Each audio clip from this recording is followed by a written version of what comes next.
We've got a circle and a tangent. The circle is touching the y-axis at 0, 4, which means that this distance here is r, and hence the x-coordinate of the centre is also r, and hence the centre is r4. That's going to be useful at some point. And we've also got that the tangent is given by this, which we can rearrange to y is equal to 3/4 x. Now there's a few ways to do this question. The way that I'm going to do it is to write down the equation of the circle and solve it simultaneously with the tangent, and then use the fact that the discriminant must be 0, because we don't have two solutions.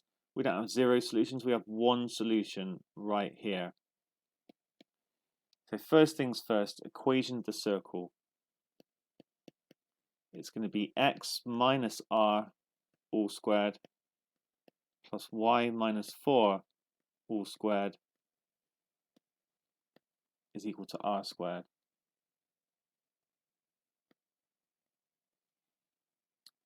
Now, before I start substituting in fractions, I think I'm going to expand this. By the way, I'm going to substitute y equals 3/4 x into here in a bit, and then that will give me a quadratic to solve simultaneously. So if I expand this, I'll get x squared minus 2rx plus r squared plus y squared minus 8y plus 16 equals r squared. These two are going to cancel. And I think actually we're ready to sub in y equals 3/4 x.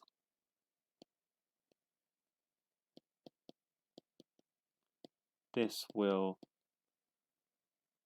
give point of intersection.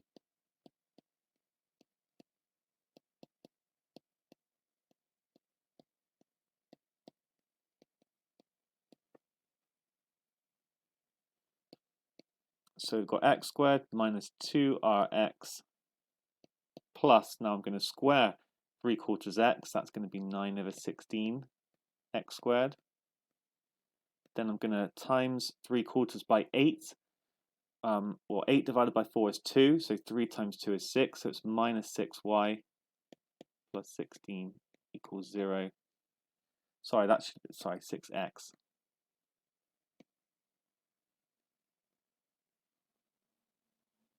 Add these two together. I'm going to get, well, this is 16/16, so it's going to be 25/16. And I'm going to minus 6 plus 2r x plus 16 equals 0.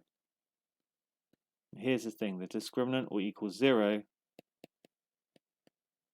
since y equals 3/4 x is a tangent. This is something hopefully you looked at when dealing with circles and lines that intersect them. So 2 solutions, 0 solutions, or 1 solution works out in the same kind of way as when you're solving a quadratic and you're just interested in distinct roots or repeated roots or no roots. So that means b squared minus 4ac must equal 0. So 6 plus 2r squared minus 4 times 25/16 times 16 equals 0. Now it might have been tempting to multiply through by 16 to get rid of the fraction. And this, you could do this. It would just require a bit more effort. But we actually see that they just cancel out, so this is brilliant. Now, rather than expanding this out, set it equal to 100, and then take the square root. It's like when you're solving by completing the square. This is the method you use. So 6 plus 2r must equal plus or minus 10. If it's plus 10, I'm going to minus 6, which gives 4, divide by 2, and r is equal to 2. If it's minus 10, I would minus 6 to give minus 16 divided by 2, and I'd get minus 8. Now r has to be positive, so I will reject that one, but I ought to just explain why I have, since negative. Okay, so I know there's quite a lot to do there already in just this first part of the question, but we managed to calculate what r is. Right, this next part of the question is not very nice at all, in my opinion, because it doesn't give you much information at all.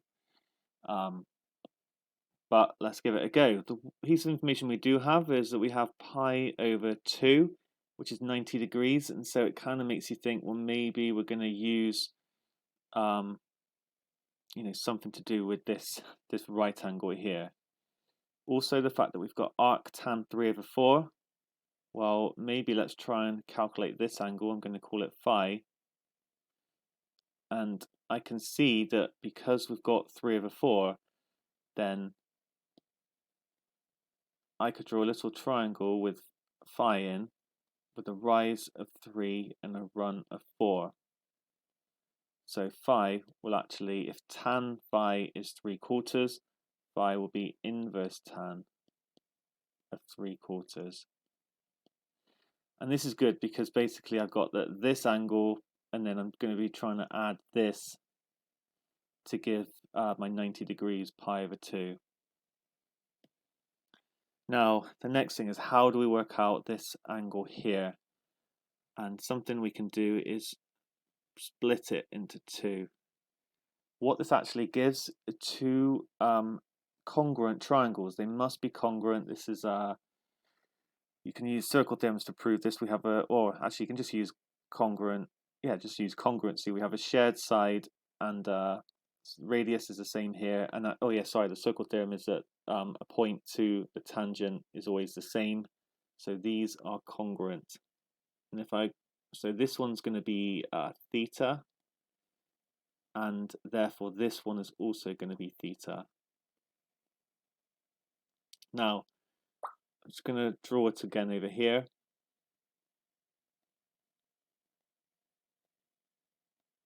So we said that we're going along r, which is, as we've said, 2 and 4. So tan theta is 2 over 4, or a half. Theta is going to be inverse tan, therefore, of a half.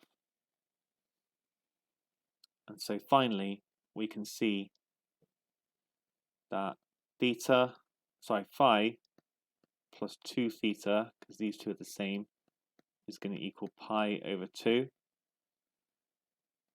And therefore, arctan, or inverse tan, of 3/4 plus 2 lots of inverse tan of a half must equal pi over 2.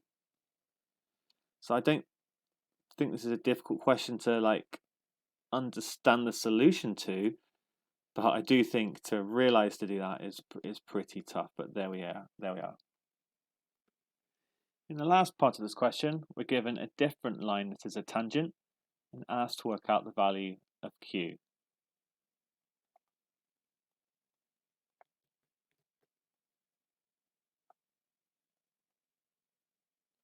So first things first, we can rearrange this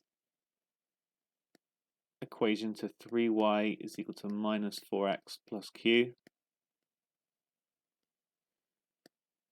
and y is equal to minus 4/3 x plus q over 3. If I just draw another sketch, sorry, actually, let's draw the circle first.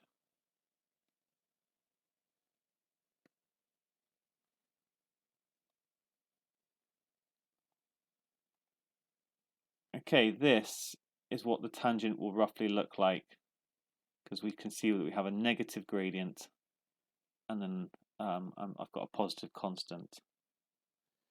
Or it could be this one down here.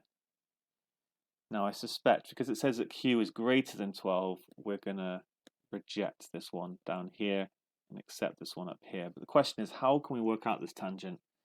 Sorry, not the tangent, the value for q. And there's different methods again for doing this. I'm going to show you the method. It's a little bit cumbersome, but it uses the same approach as A. So that's the good news about it. If you understood A part 1, then you're ready for this. So remember from before, we have the x minus 2 squared plus y minus 4 squared is equal to 4. And then we also have this. So if we solve these simultaneously and set the discriminant equal to 0, that will give us everything we need. Okay, that will allow us to find q, because the tangent just has a single kind of solution where it intersects.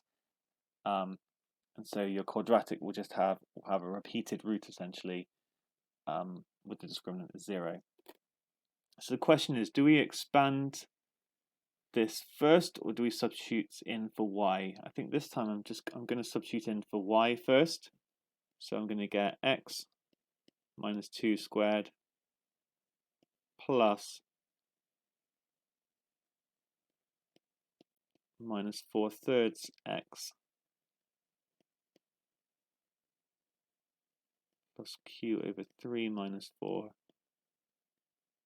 all squared equals 4.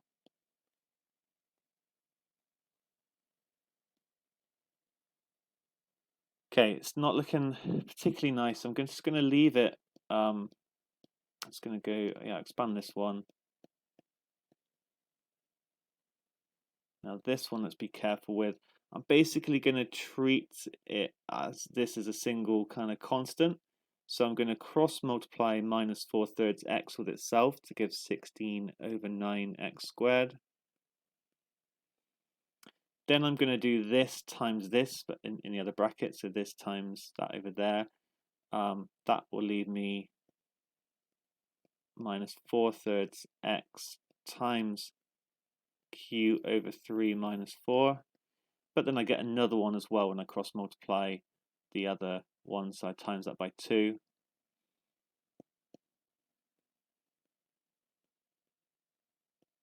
And then I'm just going to leave this as such, because otherwise if I start expanding it, it's going to be a bit messy.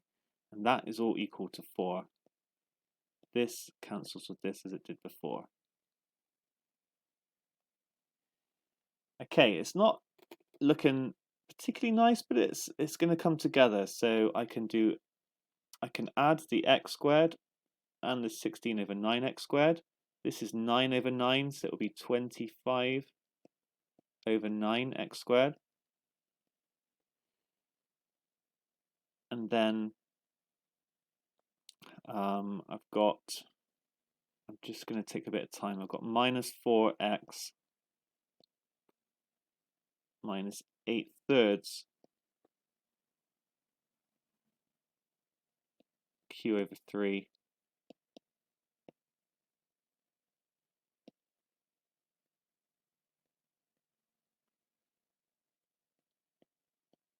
minus 4x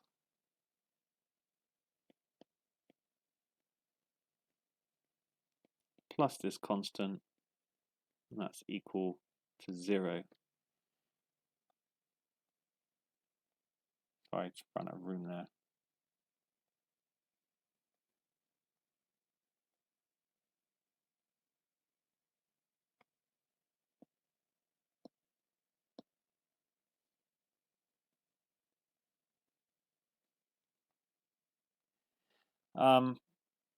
Okay, just finally, I'm just going to write it as 25 over 9x squared.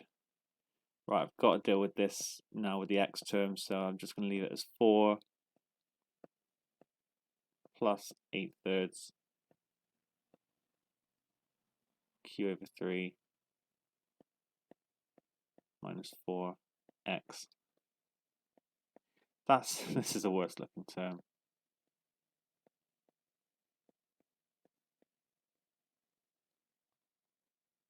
Sorry, I'm not leaving enough space to write all this.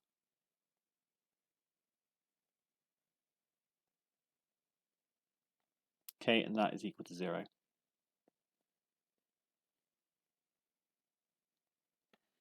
Now we have that the discriminant is equal to 0 since tangent touches circle. It just touches, it doesn't intersect twice. Therefore, b squared, or b squared, the negative I can ignore.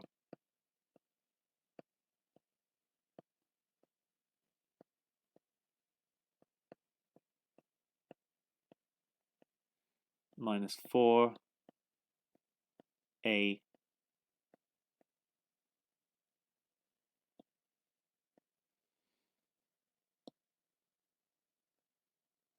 c equals 0. And you might be able to see now why it's such a good idea to leave it just as everything squared, because we're going to take a square root in a minute.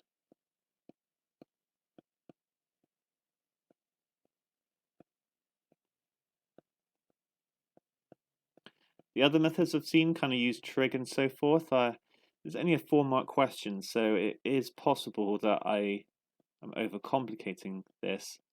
Like I said, a little bit cumbersome, but it does use what we did previously. Okay, so square roots now.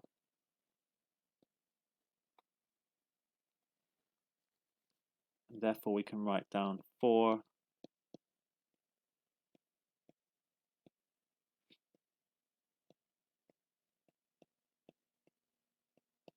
and I can square root each of these terms separately, because root A root B is equal to root AB. So if I square root the whole thing, I can square root 4. I can square root this, which gives me 5 over 3. Remember they're timesing, it's not a mixed number. And I can square root a square to give me that. Now just be careful. So technically, I need to make it plus or minus on one side, because if this was minus, I would still get this when I square it. So I'll look at the positive to start with.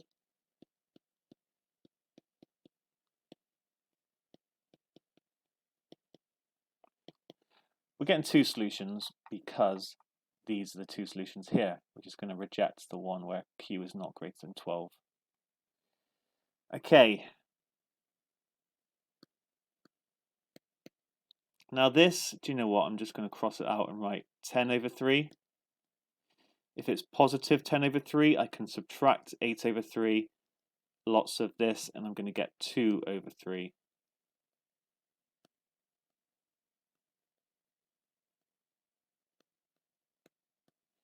I can multiply by 3 and divide by 2 to give me 6. And I can add 4 and times by 3 to give me 30. Now this is bigger than 12, so I suspect that is going to be the final answer. You should just look at the other solution. So in that case, we'll have minus 10 over 3.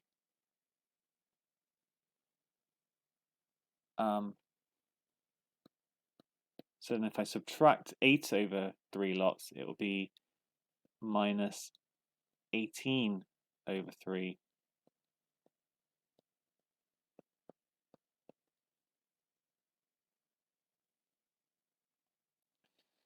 Right, we times by 3 and divide by 18, so that would be, and include the minus, that would be minus 12 over 18.